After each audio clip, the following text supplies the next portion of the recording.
Selamat datang di Pojok Santai. Sebelum Anda mendengarkan audiobook ini, kami menginformasikan bahwa channel ini adalah review audio dari buku yang ada di Indonesia. Untuk membaca keseluruhan buku ini, kami menyarankan membeli buku aslinya di toko buku kesayangan Anda, baik offline maupun online. Keberadaan channel ini dimaksudkan untuk membantu Anda mendapatkan pengetahuan dari buku-buku kesayangan Anda. Jangan lupa untuk subscribe, like, dan komen.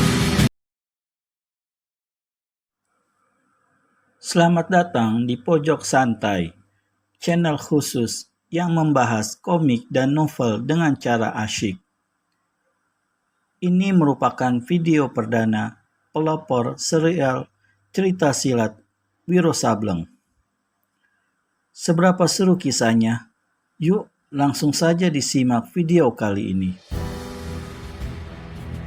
Ini, kata laki-laki berkumis melintang itu dengan suara kasar. Berikan sama dia. Aku harus terima jawabannya hari ini juga. Kali Gundil, kau dengar? Orang yang bernama Kali Gundil mengangguk. Diambil surat yang disodorkan. Kalau dia banyak bicara, kata laki-laki berkumis melintang itu pula, bikin beres saja. Berangkat sekarang. Jika perlu, bawa Saksongko. Kali Gundil berdiri dan meninggalkan ruangan itu. Dan bila Kali Gundil baru saja lenyap di balik pintu, maka mengerendenglah Suranyali, laki-laki yang berkumis tebal itu. Betul-betul perempuan bodoh. Perempuan bodoh. Dibulatkannya tinju kanannya dan dipukulkannya meja kayu jati di hadapannya. Duak! Papan meja pecah. Keempat kaki meja amblas sampai 3 cm ke dalam ubin. Dan ubin sendiri retak-retak. Kemudian dia berdiri. Tubuhnya menggeletar oleh amarah yang hampir tak bisa dikendalikannya lagi. Dan mulutnya terbuka kembali. Dia memaki-maki seorang diri. Perempuan keblinger, tinggal 1 tahun, tahu-tahu kawin. Bunting pula dan punya anak malah. Bodoh! Suranyali berdiri dengan napas menghempas-hempas di muka jendela. Lalu dia melangkah ke meja lain yang juga terdapat di ruangan itu. Dari dalam sebuah kendi diteguknya air putih dingin. Tapi baru 2 teguk air melewati tenggorokannya, isi kendi itu sudah habis. Resek!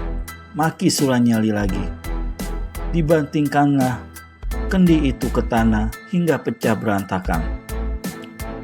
Seorang perempuan parubaya memunculkan kepalanya di pintu sebelah sana.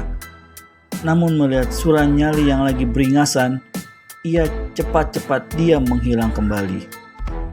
Akhirnya Suranyali letih sendiri, memaki-maki dan marah-marah. Seperti itu. Dibantingkannya badannya ke sebuah kursi.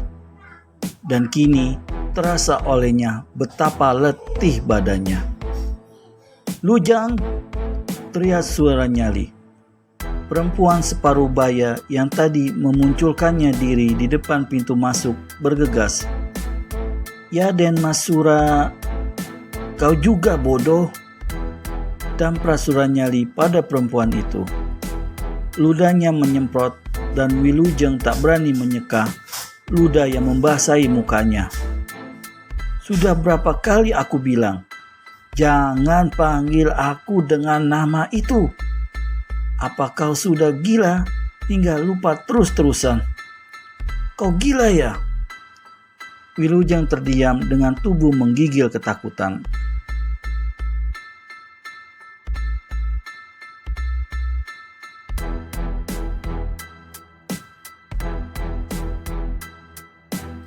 Lagi-lagi dia lupa.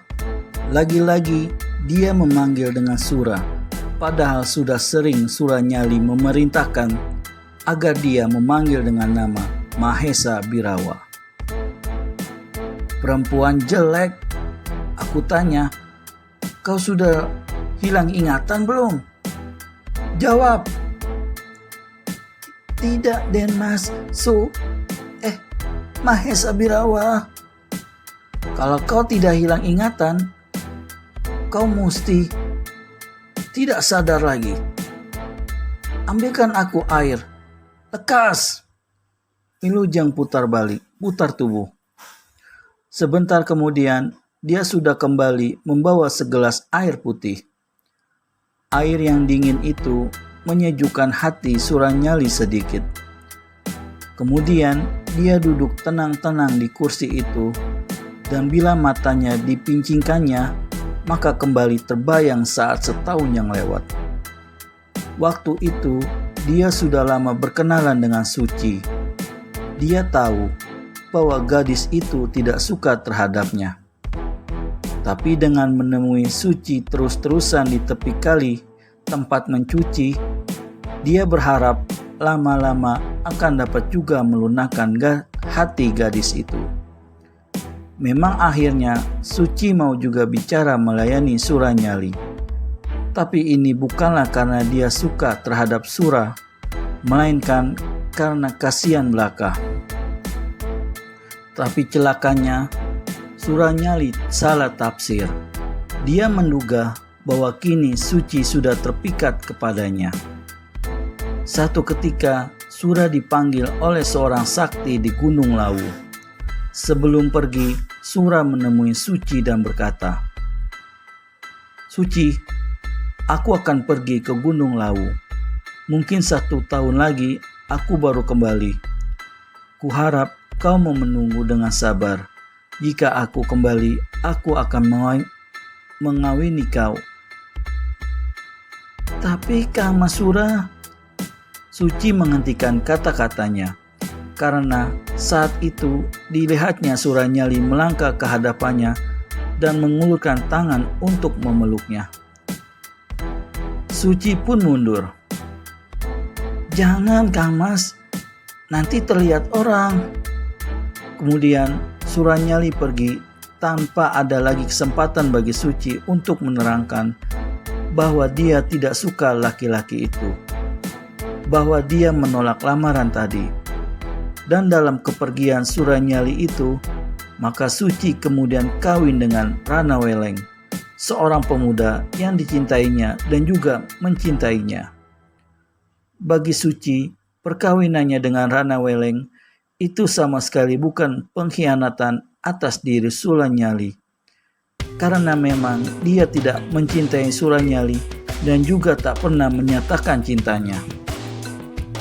Demikianlah, bila hari itu Suranyali kembali dari perjalanannya, maka kabar yang pertama yang didengarnya yang begitu menyuntakkan darah amarahnya ialah bahwa Suci telah kawin dengan Rana Weleng.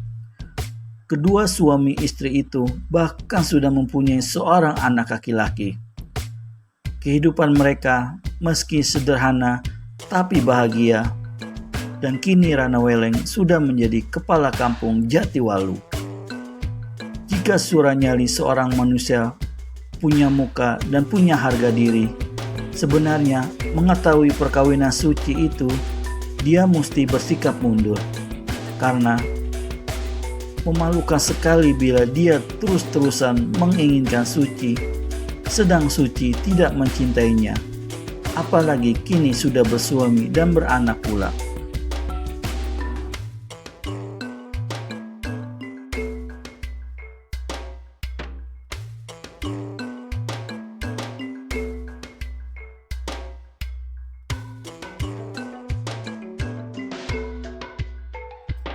Tapi dasar Suranyali bukan manusia berpikiran jernih.